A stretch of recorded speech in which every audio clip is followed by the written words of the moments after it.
Hello everyone, welcome back to Chatting on the Mat. It's been a while since we last did an episode, and today we're just gonna have a little bit of a chill session. But before we do that, we got some supermarket sushi. Right, pleasant. I love it. Store-bought sushi. Delicious. It was on discount, €3, 19 cents. This is banging. Anyway, we're gonna be eating this while chatting shit about other people. You know when you try to make it in life, Joshua, how you notice people are gonna judge you? But then you notice also that people judge people that are failures as well. Yeah. So you get judged for being at the bottom of society, and you get equally judged for being at the top of it. But when you're at the top, people are jealous, and when you're at the bottom, people, I don't know, they just feel angry at you or something. There's so much hate, you know what I mean? Just goes to show that at the polar opposite sides of society, people are always gonna judge you, and then you gotta pick. Do you wanna vanish into nothingness and be mediocre, or do you wanna take the risk and end up being judged? And from chill session, I went into deep session. Yeah, no, but it's facts. It's your choice. You have to choose. You know, life is like this. People don't care about you. People don't look at you. That's because you're still in the middle. What? How did you open the little fish? You just break the thingy. I don't know how to. You know what? I don't even eat. I was pretending like I was gonna end up eating the ginger, bro. Who eats the fucking ginger? Weird people and our dad. Yeah. And for some reason, I forgot to mix the soy with my wasabi. So now the wasabi is gonna be separate, which sucks, but whatever. And you're not supposed to mix it.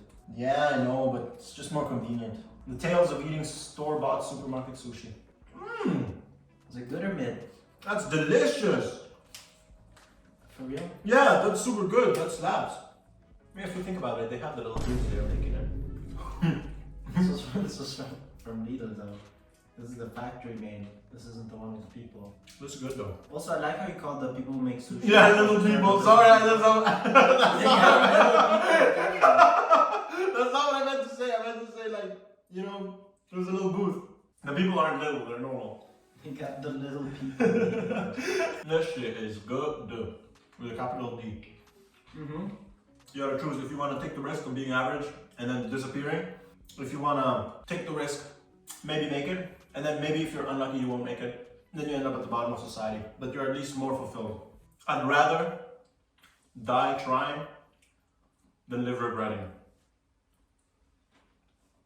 This shit is spicy. Ooh. This is gonna tear my asshole to shreds. That's spicy. Try it. No, just covered in peppers and stuff. Well, you know what? At least it's not nearly as spicy as That one. the eating the spicy food video. That was horrible.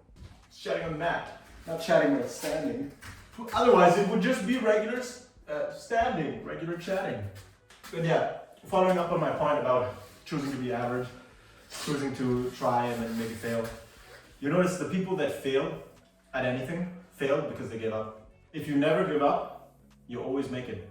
Unless an otherworldly, outside factor arrives where, I don't know, you get run over by a truck. There's only one other way to fail, and that's if you give up. If you never give up, everyone that's never given up has always made it. Yeah. Always. It's always been the case, and I think it always will be. Because there were those steps, you know? Yeah. The steps are believing you can make it, getting the knowledge to be able to make it, then you do, and then you keep doing. Yep. Those are the steps. And if you follow those steps, then you realistically can never really fail. Maybe some of those steps will take you longer than others, depending on what you have focused on, what you're good at, what you're bad at. But the reality is, if you complete all 4 of these steps, then you made it, all right? You made it.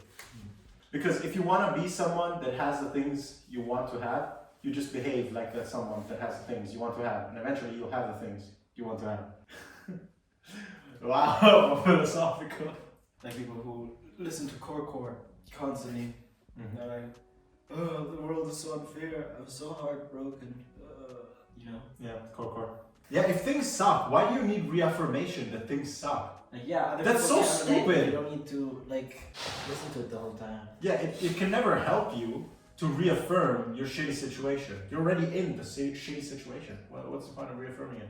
I say that, but I'm the first to listen to depressing music when I'm depressed, so I'm freaking hypocrite. It's hard not to.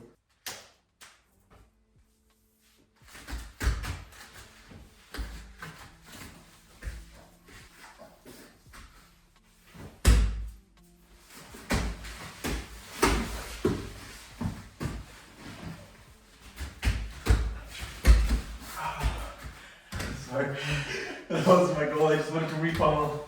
I meant to do it on your chest. You meant to kick me in the face. No, I didn't. I meant to like pummel. You can just walk up, like do the walk of shame on my shins.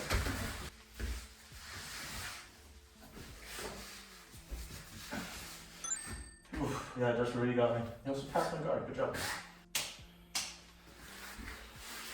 Oh no, I'm gonna puke already, John.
What was that sound?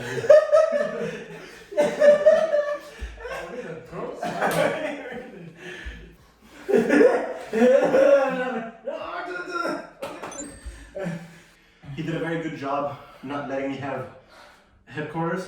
Every time I was trying to force headquarters position by pummeling my right knee and then sitting on top of his left knee, what he did is he went from the outside and got his hook back in. And so he kept stopping me from getting headquarters.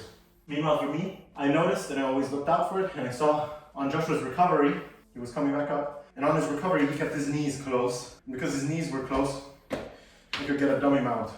You were doing that, Yeah. and then I was here and I tried to do the knee cut, but you had your leg so strong I couldn't do it, so my leg was just stuck here. And then you were extending me. Oh yeah, it was like this. Yeah, You know, I was extending it. you were extending me, and then I like, and then I stepped over, and then I could. Yeah. You're here, you pummel, you box, your opponent's flexible enough, and so he just gets his hook back in, recenters. This is what Joshua was doing the entire time. Bots, his knees are open, they're not tight, because if they were tight, I could dummy mount. If they're wide, I can't exactly dummy mount here.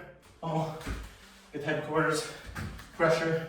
If your opponent then panics because he notices you're putting a lot of pressure and kicks away, then you can switch. And then here, you gotta be very fast with this because I don't have an underhook and his left side of his body is very free to move around. So you here, you change your grip to the level of the hips and you bring your gap up. You want your gap all up in your opponent's face, just like this. The higher it is, the better. And then from here you operate, get mount, or roll through, Barimbo.